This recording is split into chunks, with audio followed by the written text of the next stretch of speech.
नीतीश कुमार ने इंडी गठबंधन को किया बाय बाय। जब ये गठबंधन बना तब काफी लोगों का ये कहना देखा गया कि गठबंधन साल भर भी चलेगा या नहीं, और अब वही देखा जा रहा है। साल भर भी इंडी गठबंधन नहीं टिक पाया। वहीं ममता बनर्जी ने कहा कि उनको कांग्रेस के साथ नहीं रहना। साथ ही आम आदमी पार्टी से भगवंत मान जी का कहना है कि वो अकेले ही पंजाब से लड़ लेंगे, और बिहार के मुख्यमंत्री नीतीश जी ने तो पलटी मार ही ली है, जिससे कि लालू की पार्टी भी काफी नाराज देखी जा रही है। आखिर क्यों इतनी जल्दी टूट रहा है इंडी अलायंस? क्या इन पार्टियों को अपने अपने लालच मार गए? आखिर ये गठबंधन बना ही क्यों? थोड़ी इस पर चर्चा करते हैं। तो 2024 में काफी सारे रिलीजन पार्टी को यह समझ में आने लगा था कि 2024 में बीजेपी को हराना बहुत ही मुश्किल है, और अगर 2024 में मोदी को हराना है तो साथ में आना ही होगा, क्योंकि अकेले अकेले बीजेपी से लड़कर जीतना शायद मुमकिन ना हो। और सबसे पहले ये समझ में आया बिहार के मुख्यमंत्री नीतीश कुमार को। 2023 आते आते नीतीश कुमार को लगने लगा कि सीएम तो बहुत बन लिया, अब पीएम भी बनते हैं। इसी कारण उन्होंने बीजेपी विरोधी भाषण देने भी शुरू कर दिए।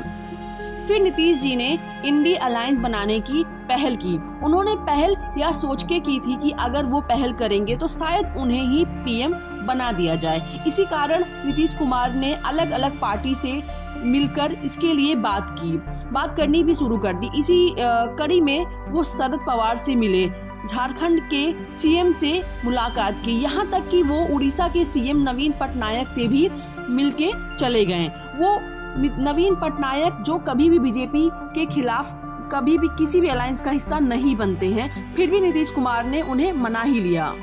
नीतीश कुमार की पहल पर बाकी की सारी पार्टी को ये समझ आ गया कि ये बात ठीक है कि अकेले बीजेपी को हराना आसान नहीं है। इसी कारण बना इंडी अलायंस। भले ही इस अलायंस में आपस में एक दूसरे की सोच नहीं मिलती, और साथ ही कोई पीएम फेस भी डिसाइड नहीं हुआ। कुछ भी डिसाइड ना होने के बावजूद भी ये गठबंधन बन गया, क्योंकि उनको लगा कि बीजेपी को हराएंगे तभी तो हम बचेंगे। फिर 2023 में कर्नाटक इलेक्शन में कांग्रेस की जीत से इंडी अलायंस में काफी नया जोश देखने को मिला। लेकिन कहीं ना कहीं इंडी अलायंस के लोगों को दो बातों का हमेशा ही शक था। पहला कि ये सीट कैसे शेयर करेंगे, और दूसरा शक कि इस अलायंस का लीडर कौन होगा। उम्मीद तो यह था कि 2024 तक इन सवालों का जवाब मिल जाएगा, लेकिन ये हो नहीं पाया, जिसका असर अब यह देखने को आ रहा है कि ममता बनर्जी अब बंगाल में अकेले ही चुनाव लड़ेंगी। उन्होंने यह कह दिया है कि वो कांग्रेस के साथ सीट शेयर नहीं करेंगी। अब खबर यह है कि नीतीश बाबू ने भी इंडी अलायंस को छोड़ दिया है। जिन्होंने इंडी अलायंस की पहल की थी, अब उन्होंने ही इंडी अलायंस को छोड़ दिया है, यानी कि अब इंडी अलायंस केवल नाम मात्र का ही रह गया है।